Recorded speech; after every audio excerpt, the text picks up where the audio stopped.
Hey everyone, so we got another video suggested by Animal Lover, and this is called When Demons Possess.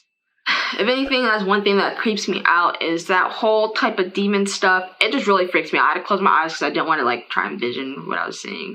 But that really just creeps me out. But we're going to watch it, we're going to see it. Let's see what we got going on, guys. We all need our own space from time to time. So imagine having to share your body with a mischievous spirit. Guys, if I close my eyes a lot, it's because it does freak me out. It's interesting, but it freaks me out. They will kill you, okay? Safe. Glad I watched this in the daytime.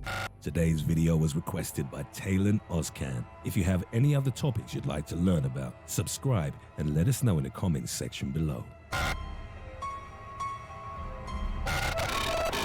Demons are demigods, spirits, or supernatural beings that occupy an intermediate state between gods and mankind, depending on their depictions. Demons are seen as evil or harmful entities that can cause demonic possession, or as spiritual entities which can be conjured and controlled.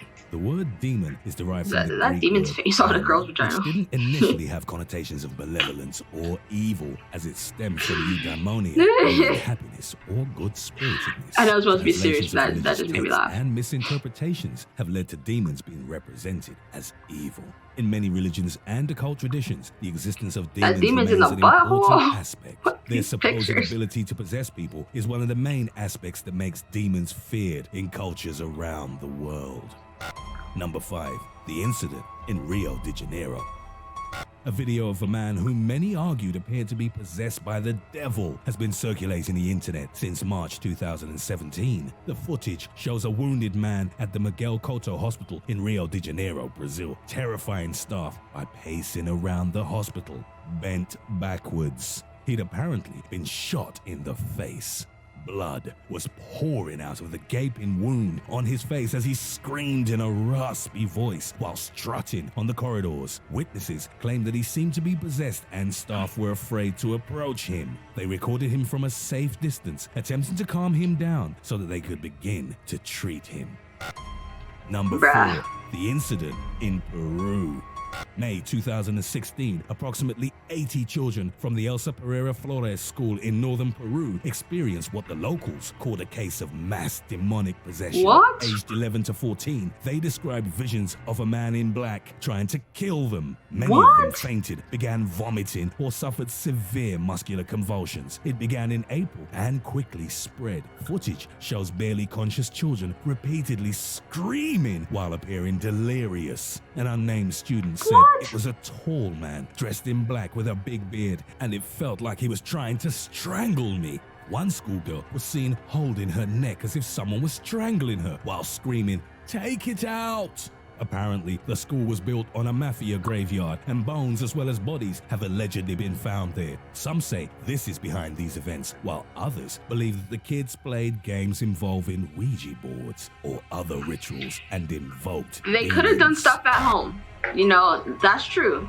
Don't be messing with those boards. I'll never. Demons are often mentioned in literature, occult, folklore, mythology, and many religions, often characterized as malevolent. In Christianity, demons are seen as fallen angels or descendants of the union of women and angels, known as Nephilim, and considered to be a source of sin and evil on earth. According to the book of Enoch, demons such as Azazel led us to sin by teaching the forbidden divine knowledge. Demons are also said to have given us weapons, which we then this narrator's doing a dope job. The Roman Catholic Church doesn't see angels and demons as mere symbolic devices, but as real beings that can attack humans. In Islam, the most powerful demons are known as Ifrit, class of infernal death spirit believed to inhabit the layers of the underworld or desolated places, such as caves and ruins. Described as having a fiery appearance with flames leaping from their mouths, Ifrit are said to be ruthless and evil and will take the appearance of Satan or of the deceased at the time of their death. In Jewish tradition, demons are called Shedim, descendants of serpents that can cause misfortune or sickness. Throughout their many depictions, demons are often viewed as being under divine authority and don't always act of their own accord. Although feared by many, there are some ceremonial practices known as goetia, in which people willfully attempt to summon demons for power, knowledge, See, or why would you assistance. ever want to A textbook of summon a magic known demon? as Like, Grimoire, I don't detailing the understand abilities that, and yo. names of demons and giving instructions on how to conjure them, is typically used. Number 3. Devil Letter.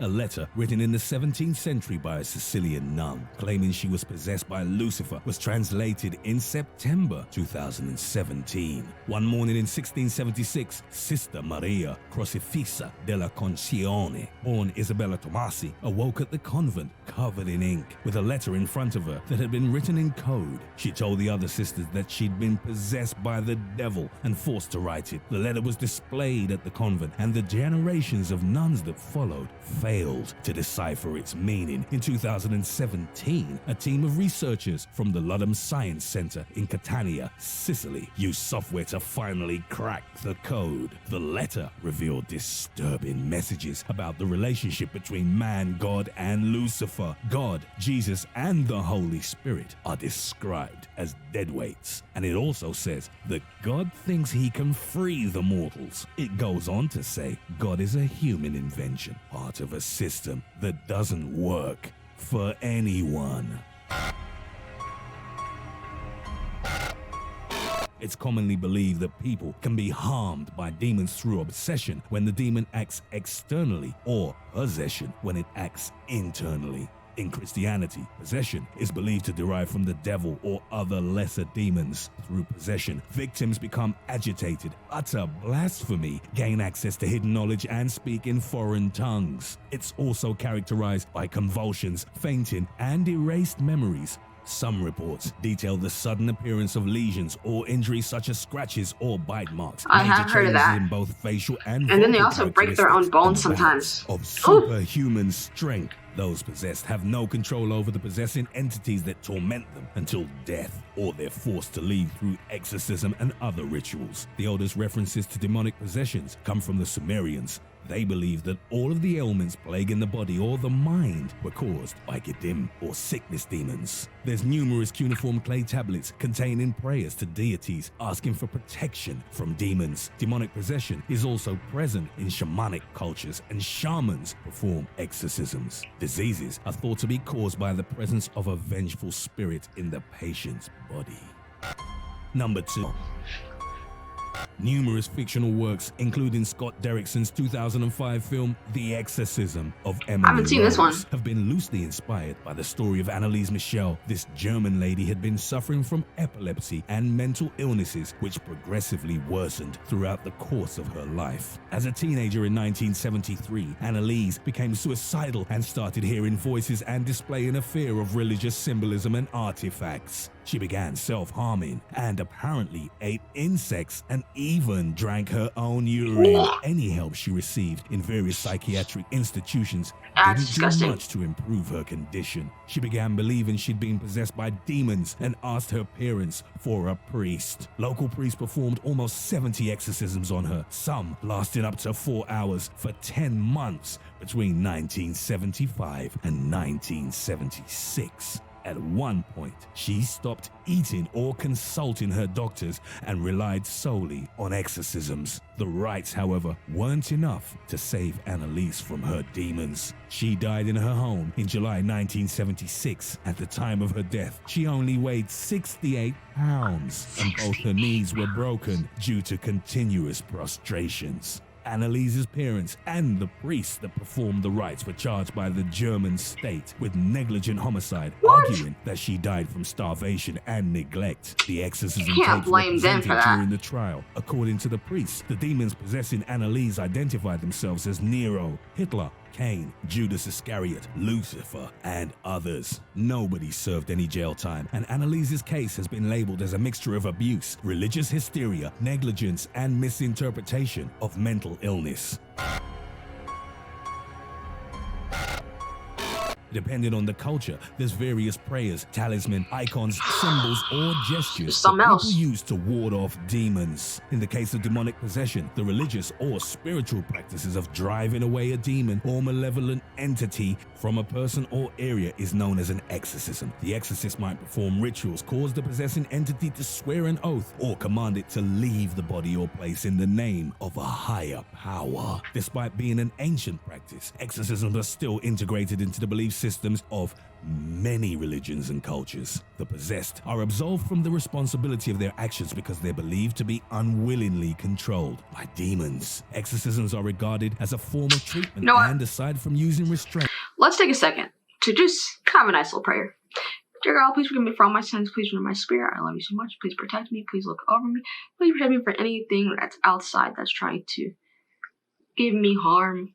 And please just watch over me. I love you, God. the general view across cultures is that the possessed should not be harmed. Exorcists must make sure that the person is truly possessed and not suffering from another medical condition. There's been cases throughout history where mental illness was misinterpreted as demonic possession. The scientific community is generally skeptical about the authenticity of demonic possessions and have attributed the associated symptoms to the power of suggestions or various illnesses such as dissociative identity disorder, schizophrenia, hysteria, mania, psychosis, epilepsy, or Tourette's syndrome, all of which may be aided by conventional medicine. Number 1. I wonder if they tried that. When Michael Taylor and his wife Christine were living in the quiet town of Posses, Yorkshire, they often attended a prayer group led by Marie Robinson. When Christine accused Michael of having an affair with Marie, he became angry and violent, which was uncharacteristic for him, and said that he felt evil within him. As his behavior became more erratic, a local vicar suspected that he'd been possessed by demons and called ministers experienced in exorcisms. The rites were performed between the 5th and 6th of October 1974. More than 40 demons were cast out, including those of lewdness, incest, bestiality, and blasphemy. Exhausted, the priests allowed Michael to return home. However, they feared that 3 demons, namely violence, insanity, and murder, still resided within him. When he got home, Michael Taylor brutally murdered his wife and strangled their poodle. He killed Christine with his bare hands, tearing her tongue and eyes out. A policeman found him in the street naked and covered in blood. After a highly publicized case, he was acquitted on the grounds of insanity and sentenced to several years in a psychiatric hospital. After his release, he gained media attention again when in 2005, he was found guilty of indecently touching a teenage girl. 7 days into his prison sentence, he began showing the same strange behavior he did before murdering Christine in 1974. It's over, guys, and I will say this is one thing that does creep me out. I do believe in all this stuff. I don't take it lightly. I will never play with that creepy board ever. If you ever come around me with that, you and I will probably no longer be friends, blocked for eternity. Don't mess with that stuff. It is fascinating. I wonder if they ever taken a case where an exorcism was needed and they chose to use actual psychological drugs for them to see if it'll treat it first. Guess we'll have to see if that's ever happened before. Curious, so I'm not sure. But thank you for suggesting this. The person whose channel is right here. Actually, let me just... I actually cut my video short, but it's called Theywillkillyou, and I will link their channel in the description so you guys can check them out because they have some cool stuff. Yeah, but thanks for suggesting this, animal lover, and I will get back to more videos. See you later, guys.